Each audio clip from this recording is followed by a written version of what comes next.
A poor old woman, desperate to avoid eviction, began selling her belongings. While rummaging through a pile of dusty keepsakes, she found an old tarnished copper kettle. Curious, she polished it, and bam! A genie erupted in a puff of smoke. "I've witnessed your struggles," the genie boomed. "I'll grant you 3 wishes." The woman, wide-eyed with disbelief, thought carefully. "Age has not been kind to me. I wish to be young and beautiful again." Bam!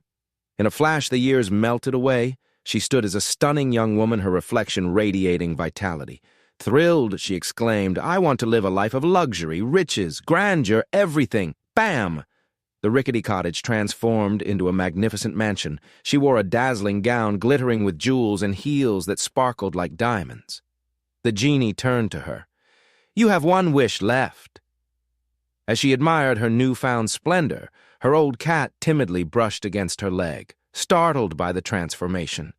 She smiled warmly and said, "This loyal companion has been by my side through everything. Genie, turn him into a man so we can share this life together." Bam! The cat vanished. In his place stood a tall, dark-haired, and impossibly handsome man. The woman's heart raced as he swept her into his arms, gazing deeply into her eyes.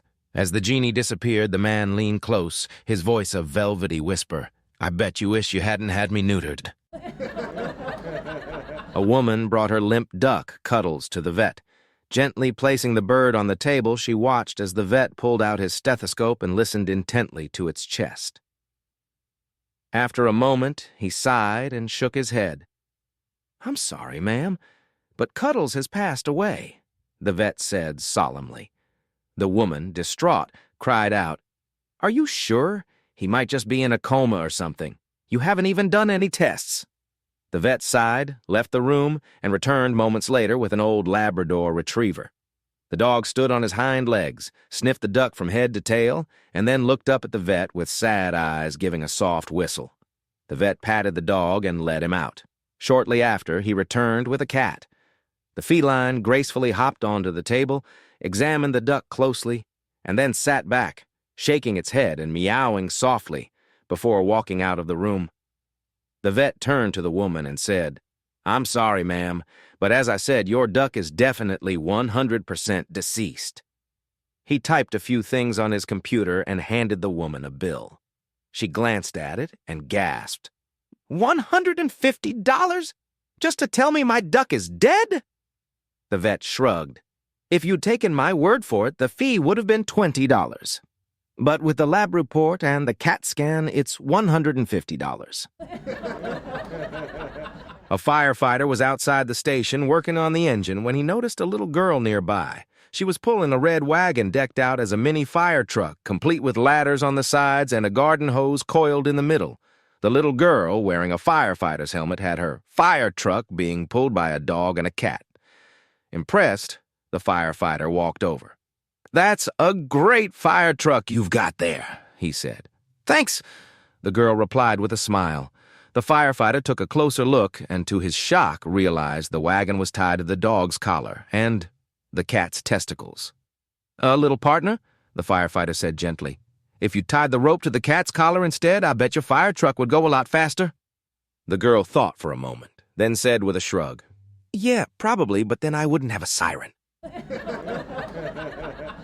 2 policemen were on patrol late at night when they spotted an older man wobbling down the street, struggling to walk in a straight line. Concerned, they stopped him to make sure he wasn't drunk or planning to drive. "Where are you coming from, sir?" one of the officers asked.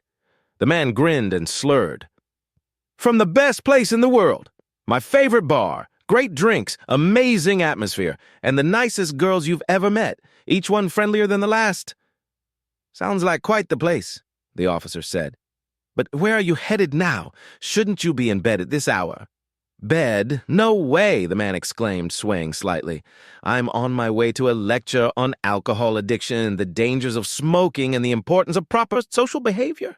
The officers exchanged skeptical glances. "Really?" one said. "At this time of night? That seems hard to believe." The man sighed and muttered, "Tell that to my wife." Years ago, a wealthy man was having an affair with an Italian woman. One night during their rendezvous, she revealed she was pregnant. Not wanting to jeopardize his marriage or reputation, he offered her a large sum of money to go to Italy to have the child. He also promised to provide child support until the child turned 18 if she stayed there. She agreed, but asked how he'd know when the baby was born. "Just send me a postcard and write spaghetti on the back," he said. "I'll take care of the rest." Months later, the man came home to his confused wife. "Honey," she said, "you got a very strange postcard today." "Let me see it," he said, trying to stay calm. As he read it, his face turned pale and he fainted. His wife picked up the card and read aloud, "Spaghetti, spaghetti, spaghetti, 2 with meatballs, 1 without." One day, a woman went to the doctor looking worried. "Doctor, I just can't seem to have a baby," she exclaimed. The doctor nodded thoughtfully and replied, "Well, it looks like there might be a problem with your husband." Surprised, the woman shot back, "A problem with my husband? Maybe, but there can't be a problem with the whole neighborhood." A man lies in a hospital bed set to become the first person in history to receive a brain transplant. The doctor enters and says, "Good news, we've found donors for the procedure. However, since this is cutting edge, your insurance won't cover all the costs. You'll need to choose from 3 options based on price." The man nods. "Okay, what are my choices?" The doctor explains. "First, we have engineer brain, $100 per ounce. Then there's the astrophysicist brain, $200 per ounce. Finally, politician brain, the most expensive, at $1,000 per ounce." The man's eyes widen. "Why on earth is a politician's brain so expensive?" The doctor smirks and replies, "Sir, do you have any idea how many politicians it takes to gather an ounce of brain?" A woman starts dating a doctor, and before long, she becomes pregnant. As the due date approaches, they're unsure how to handle the situation. Coincidentally, a priest checks into the hospital for prostate surgery. The doctor comes up with a plan. "Here's what we'll do," he says. "After I operate on the priest, I'll tell him he miraculously gave birth and hand him the baby." "Do you think that'll work?" she asks. "It's worth a shot," he replies. The doctor delivers the baby and then performs the priest's surgery. When the priest wakes up, the doctor says, "Father, you're not going to believe this." "What is it?" asks the priest, still groggy. "You gave birth to a child." "That's impossible," protests the priest. "It's a miracle," insists the doctor, handing him the baby. 15 years later, the priest decides the boy deserves the truth. He sits him down and says, "Son, there's something I need to tell you. I'm not your father." Confused, the boy asks, "If you're not my father, then who is?" The priest takes a deep breath and replies, "I'm your mother. The archbishop is your father." 2 Texas farmers, Jim and Bob, are sitting in a bar enjoying a couple of beers. Jim takes a sip and turns to Bob. "You know what? I'm going to go to college." With that, Jim finishes his beer, leaves the bar, and heads to the local college. When he gets there, he meets the dean of administration, who starts explaining the classes Jim will need to take. "All right, Jim," the dean says. "You'll be taking 4 classes: English, math, science, and logic." "Logic?" Jim asks, scratching his head. "What the hell is that?" "Let me give you an example," the dean replies. "Do you own a weed whacker?" Proudly, Jim says, "Well, yes, I do." "All right. If you own a weed whacker, then logically speaking, you have a lawn." "That's right, I do have a lawn." "And if you have a lawn, then logically speaking, you probably own a house." "Yes, I do have a house." "And if you have a house, then logically speaking, you have a family." "Yeah, I sure do have a family." "And if you have a family, then logically speaking, you have a wife." "And if you have a wife, then logically speaking, you're heterosexual." Jim is amazed. "Well, I'll be. You figured all that out just because I own a weed whacker. That's incredible." "That's logic," the dean says with a smile. Excited, Jim rushes back to the bar where Bob is waiting. "Bob, I'm taking 4 classes in college: English, math, science, and logic." "Logic," Bob says. "What the hell is that?" "Here, let me give you an example," Jim replies, grinning. "Do you own a weed whacker?" No," Bob says. "Then you're gay."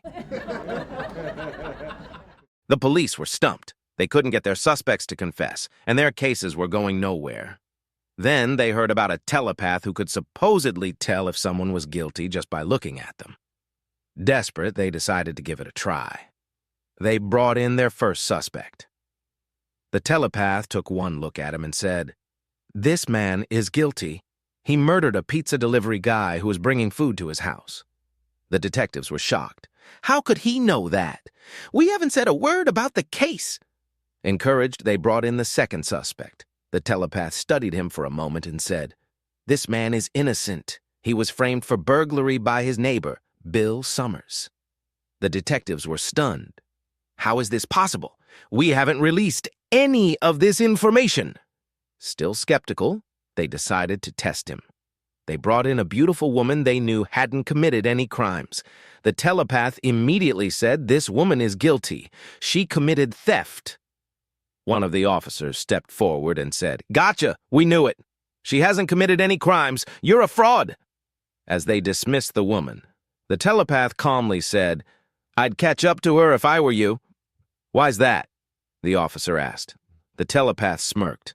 "Because she just stole your wallet." A man returns from a foreign holiday feeling very ill, so he visits his doctor.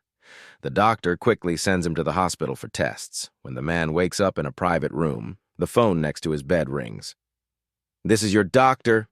We've got the results back. You've contracted a very dangerous STD called gash. It's a combination of gonorrhea, AIDS, syphilis, and herpes." "Oh my gosh!" the man exclaims. "What are you going to do, doctor?" "Well," the doctor says, "we're going to put you on a diet of pizzas, pancakes, and pita bread."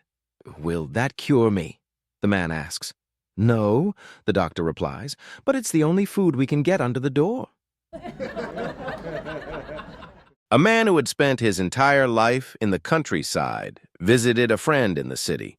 He had never seen a train or the tracks they run on.